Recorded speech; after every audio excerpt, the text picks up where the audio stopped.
Hello, welcome back to the channel. This is another one of my Mind's Eye Theatre videos talking about vampire. Well, I won't always talk about vampire, I might throw in some mage, some werewolf stuff in there as well. But predominantly it's about vampire. So a couple of things before I go forward.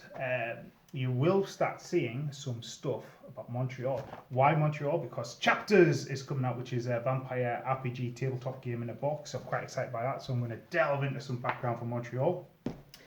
That'll be in my other general vampire playlists and stuff.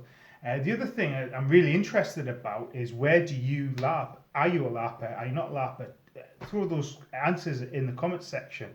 I'd really love to see what games are on and around. When I've kind of Googled it and looked for information about what games are on, doesn't seem to be that many. Now that could be the medium of how we communicate and share that, or not, as the case may be. Who knows? So yeah, I'm really interested to see what's out there.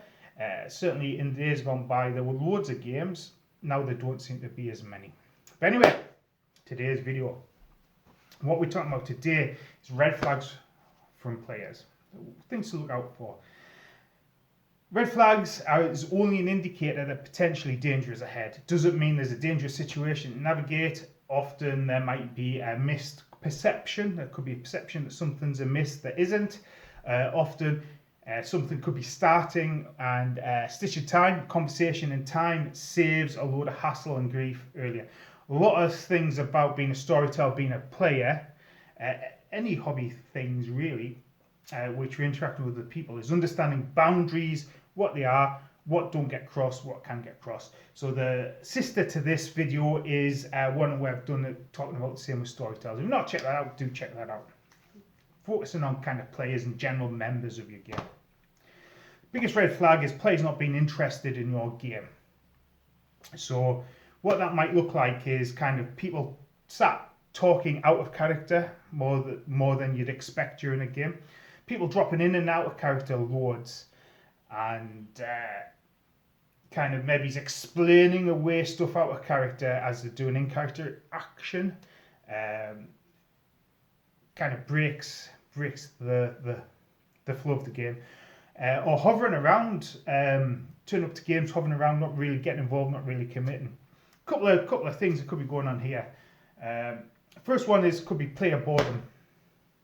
Yeah, you've got to assess yourself as a storyteller and think about what's going on. Are you piling plot all over into one group of players and leaving the bulk of players?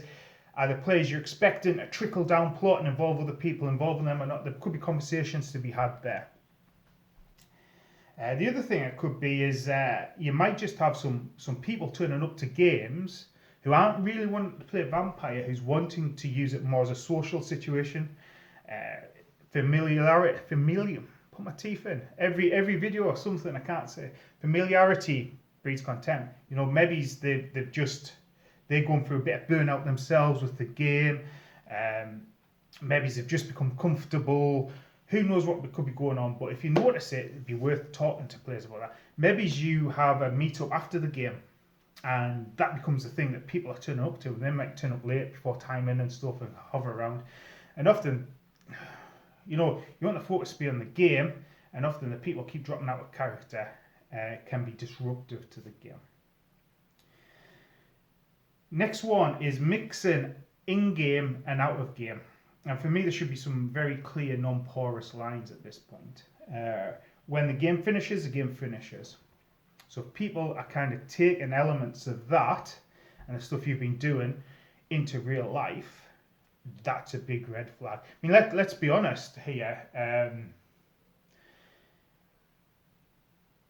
If something crazy happens, and you've not flagged it, you've not dealt with it, you haven't got evidence that you've created non-porous lines, and something really crazy and outlandish happens, you know, you could be in a lot of hot water as a storyteller.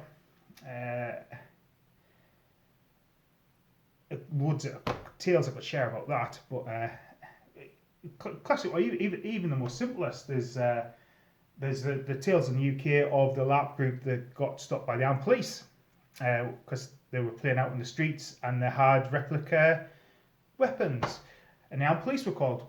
You know, you as that storyteller, you're going to have a lot of explaining to do, and if that hits the press, you're going to get crucified. You're going to get crucified. Have those non-porous lines. They exist to protect you and protect the players and protect the people outside of the game. People who are going to mix out of character and in character hierarchy. Just because I've got rank and title and privilege in game doesn't mean that buys me anything out of game. I shouldn't be expecting a reward. I shouldn't, if I'm the prince, I shouldn't be saying to people, I'll make you a primogen if you give me X, or pay me money, or do me favours. That shouldn't happen. And the same is true in reverse. And importantly, just because I'm the prince, the primogen, the sheriff, whatever title in game, doesn't give me any entitlement out of character game to be socially dominant or in control or anything. It's just who we are. Like I said, games are collaborative, and people should be used to climbing this ladder in game isn't the same as being involved in social groups out with games. So there should be definitely no rewards across that either. Dating game. Shouldn't be a dating game. We run games for adults. You know what? I would never have anybody younger than 18 in one of my games. Generally, when I'm talking about games, running games, when I was heavily involved in games, we were all like 20-something university people. And let's face it, vampires are sexually charged media.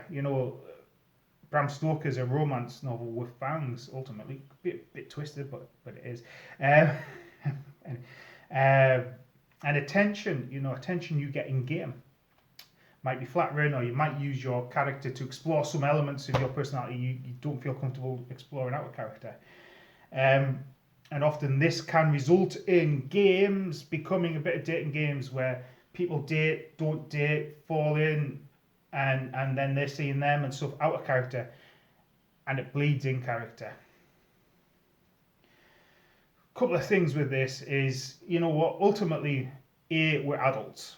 I expect people to act like adults. But B, if some people are more promiscuous than others and it's having an impact on your game, then you might need to step up the storyteller, the person who organises the game, and have that conversation. It's not going to be pleasant, but I have seen games ripped apart by relationships, breakups, all sorts of stuff. I understand why it happens. Even just the case of this often the people you play with will become a social group that you play with. I've seen really healthy relationships happen and develop and flower at games, and I've seen some absolute car crashes, and I've seen some people who have led car crash after car crash after car crash. So that might be something that is a red flag that you may need to deal with. Other red flags is players who take it too far. This is more referring to those out of game rules that we talk about. The drinking and drugs, no drinking and drugs, no replicas, no physical contact, and that. People who are unable to follow those rules, massive red flag.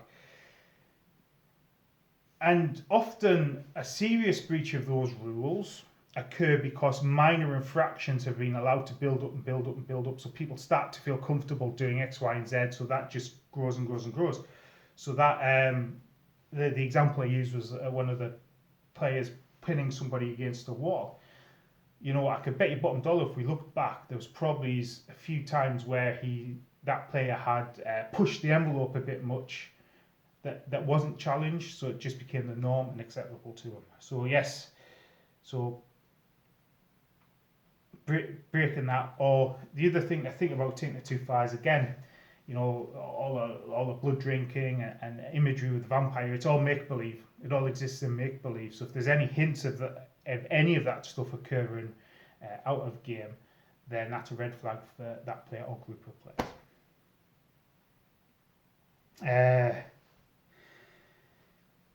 The other thing is, with any club or society, there's going to be the out of game organisational power structure problems and fights.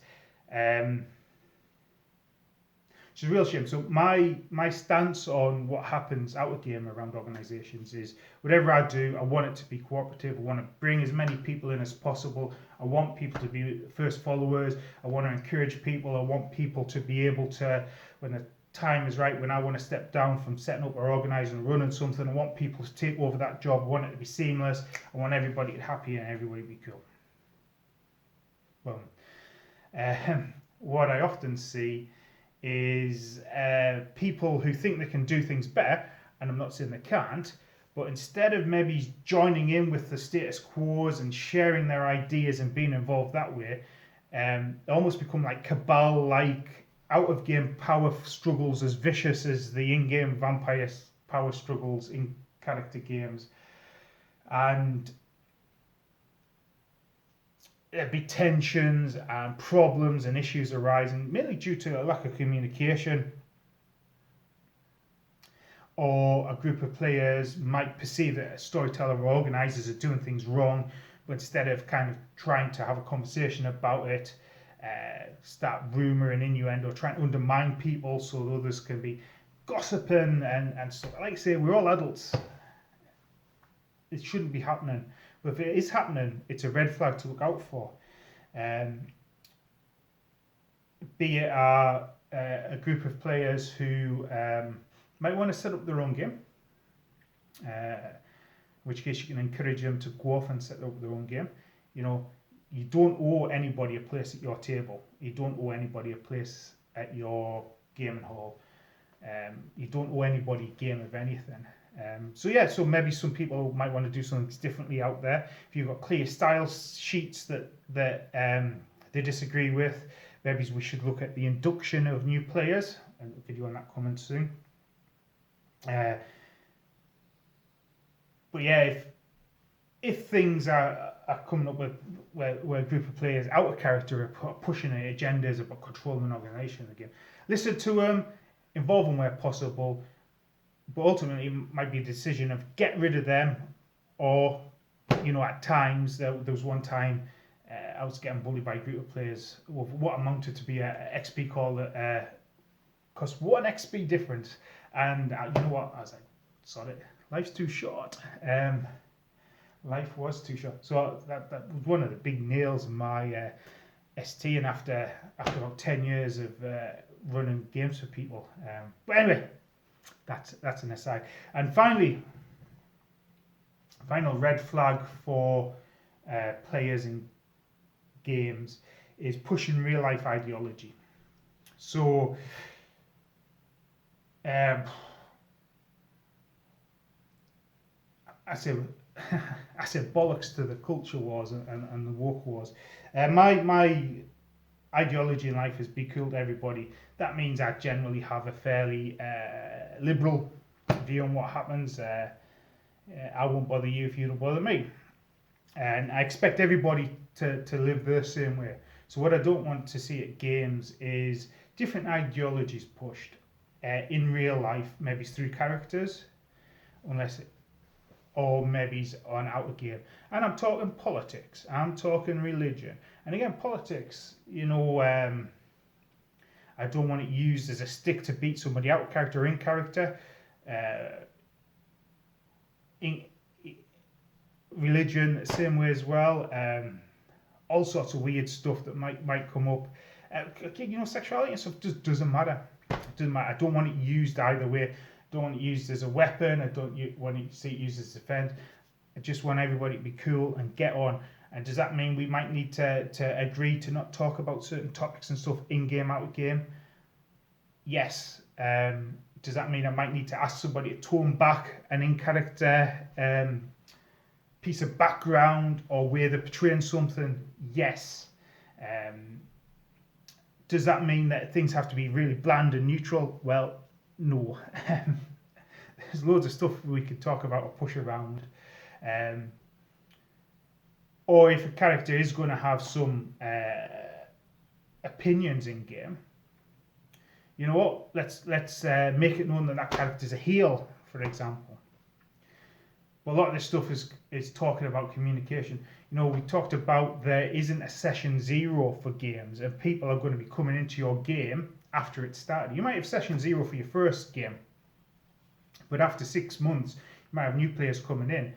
It's why you need that style sheet, the things about what is acceptable, what is unacceptable, being able to have those conversations with people. And I think that's ultimately what's come down to, as I'm talking more. Red flags exist. Have a conversation with the person exhibiting a red flag. Will that person change? Because if you who run the game, if you've got a gut instinct about it and maybe it's backed up by some other people in the game that you trust, then it's worth having that conversation now rather than letting things explode. Anyway, red flags for players. That's take action now rather than later. I look forward to chatting to you again. If I missed any red flags, let us know. I'm really interested to expand my knowledge and ideas of the game as well. Bye for now.